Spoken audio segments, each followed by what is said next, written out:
গল্প মানে জীবনের কথা, এসো গল্প শুনি।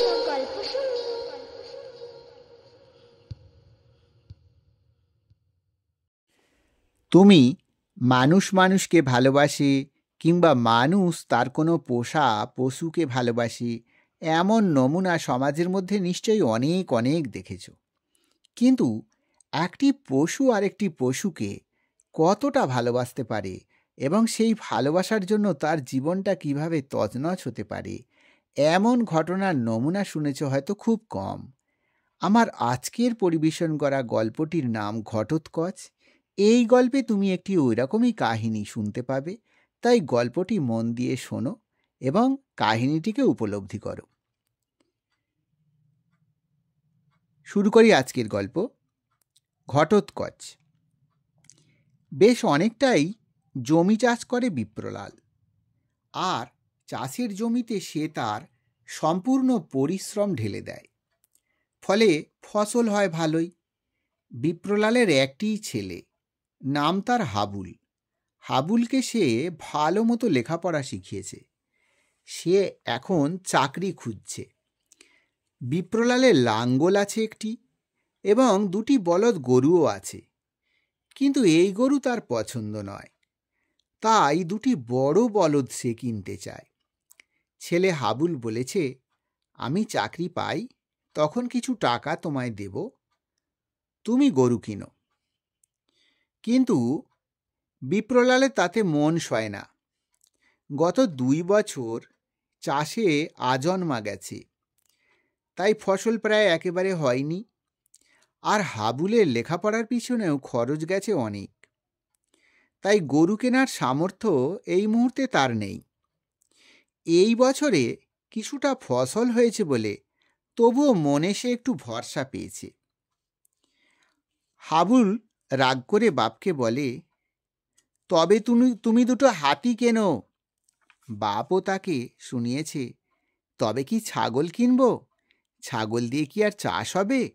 জমিতে কাদা করতে হবে গভীর, তবে এই বাঁশঝাড়ের মতো মোটা মোটা ধানের গোছ হবে।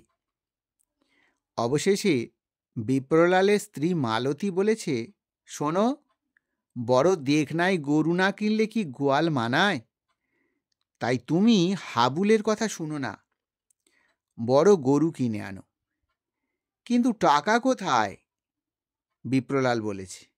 মালতী বলে, ওই ছোট বলদ দুটো বেচে দাও, আর বাকি টাকা জোগাড় করো আমার গয়না বন্ধক রেখে। বিপ্রলালের মুখে হাসি ফুটে ওঠে। তাই পরের দিনই সে ছোট গরু বেচে 100 টাকা এবং গয়না বন্ধক দিয়ে আরও 100 টাকা জোগাড় করে মায়াপুরে গরুর হাটে চলে যায় বড় বলদ কিনতে। দেখে তো তার চক্ষু চড়ক গাছ, এত গরু, কোনটা ছেড়ে কোনটা নিই। প্রচণ্ড রোদ্দুর, তারই মধ্যে গরু বেচা কেনা চলছে। পাইকাররা হাঁকছে, এই কম দামে চলে গেল বীর মস্তান, এই দেখো মিশ কালো, ইত্যাদি ইত্যাদি বলে। দেখতে দেখতে বিপ্রলাল গেল হাটের অন্য দিকে। দেখল সেখানে মহিষ বিক্রি হচ্ছে, কোনোটা দাঁড়িয়ে, কোনোটা বা শুয়ে, আবার কয়েকটা মহিষ পাশের ডোবায় গা বুড়িয়ে জাবর কাটছে। বিপ্রলাল শুনল একজন পাইকার বড় বড় দুটি মহিষ ধরে তার পাশের পাইকারকে বলছে, ভাই, এই নিয়ে 4 হাট ঘুরছি, বিক্রি করতে পারিনি, আজ না হলে আবার ফিরিয়ে নিয়ে যেতে হবে। বিপ্রলালের খুব পছন্দ হয়েছে মোষ দুটি, যেমন উঁচু তেমনি মিশ কালো, আর সাপের মতো তাদের লেজ, কি রূপের বাহার। বিপ্রলাল জিজ্ঞাসা করলে পাইকারটি বলে, এর দাম অনেক, কিন্তু এখন কিছু কম দামেই দিয়ে দিতে পারি। অবশেষে 190 টাকায় সে মহিষ দুটি কিনে ফেলে। বাড়িতে আসলে ছেলে হাবুল তো রেগে অস্থির।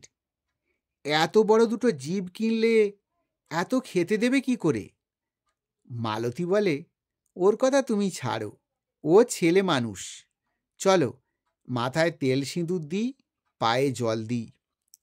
মালতী শখ করে মহিষ দুটোর নাম রাখে ঘটোৎকচ এবং বীরবাহু। মহিষ দুটি বিপ্রলালের বেশ ঘনিষ্ঠ হয়ে ওঠে। দুপুরবেলা ময়নার জঙ্গলে তাদের ছেড়ে দিয়ে বিপ্রলাল গাছের নিচে গামচা পেতে ঘুমায়। হাবুল রাগ করে বলেছিল, হয় তুমি একদিন সাপের ছোবলে যাবে, নয়তো বা কোনো জন্তুর পেটে। বিপ্রলাল সে কথা শোনেনি। সত্যিই একদিন সে যখন ঘুমের মধ্যে রয়েছে, শুনতে পেল দূরে যেন কিসের ফ্যাঁচ ফ্যাঁচ শব্দ হচ্ছে। তাকিয়ে দেখে বিপ্রলাল তো অবাক। একটি চিতা বাঘ তাকে দেখতে পেয়েছে বলেই দাঁত বের করে অমন শব্দ করছে। বিপ্রলাল আস্তে আস্তে সাবধানে একটা গাছের আড়ালে চলে যায় এবং আ আ করে চিৎকার করে। আসলে তার মহিষ দুটো তার সাথে এমন শব্দ করেই ভাব বিনিময় করত বা একে অপরকে খুঁজত। বাঘটির সামনে যখন মহিষ দুটো দুদিক থেকে ঘিরে ফেলেছে, তখন সে লাফিয়ে পড়ল বীরবাহুর উপরে।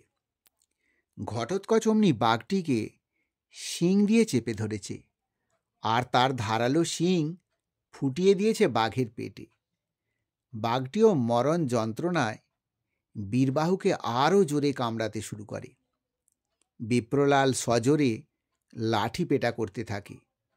অবশেষে বাঘ মৃত্যুমুখে ঢলে পড়ে আর বীরবাহুও মাটিতে লুটিয়ে বিপ্রলালের দিকে তাকিয়ে হাঁফাচ্ছে আর তার চোখের কোণ দিয়ে ঝরে পড়ছে জল। ঘটোৎকচ হয়ে গেছে একা, তাই দিনরাত সে আ আ করে চিৎকার করে আর অস্থির থাকে। বিপ্রলাল বোঝে তার সঙ্গীর জন্য সে অধীর। তাই হাট থেকে কেবল একটা মহিষ কিনতে তার 150 টাকা লেগে যায়।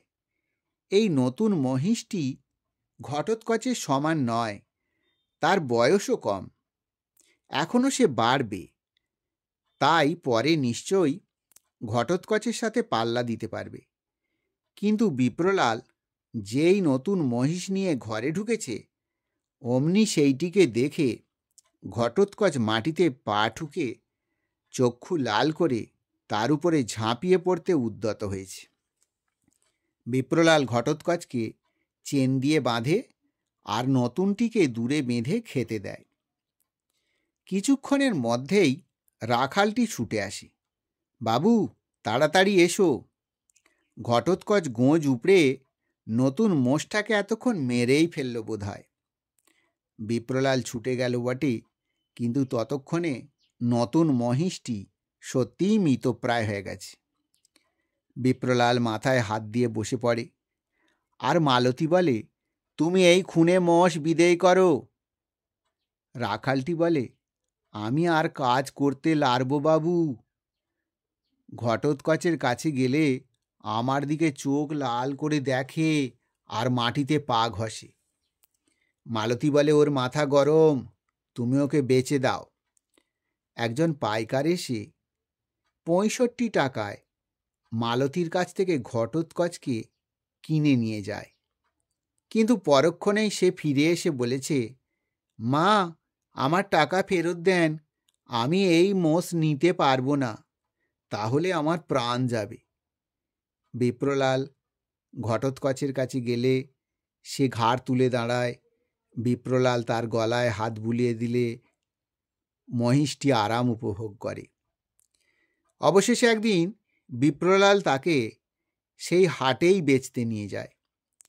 অনেক কম দামে বিক্রি করে খরিদ্দারকে বলে, আমি চলে গেলে তুমি ওকে নিয়ে যেও। বলে চোখের জল মুছতে মুছতে সে ট্রেন ধরে বাড়ি ফেরার জন্য। ঘটোৎকচ বিপ্রলালকে দেখতে না পেয়ে দৌড় দেয়।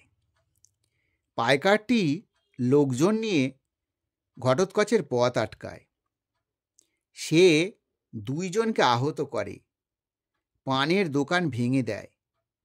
ঘোড়ার গাড়ির পাশ কাটিয়ে দৌড় লাগায় আর ভাবে এ তো তার চেনা পথ নয়, সে কোথায় এলো।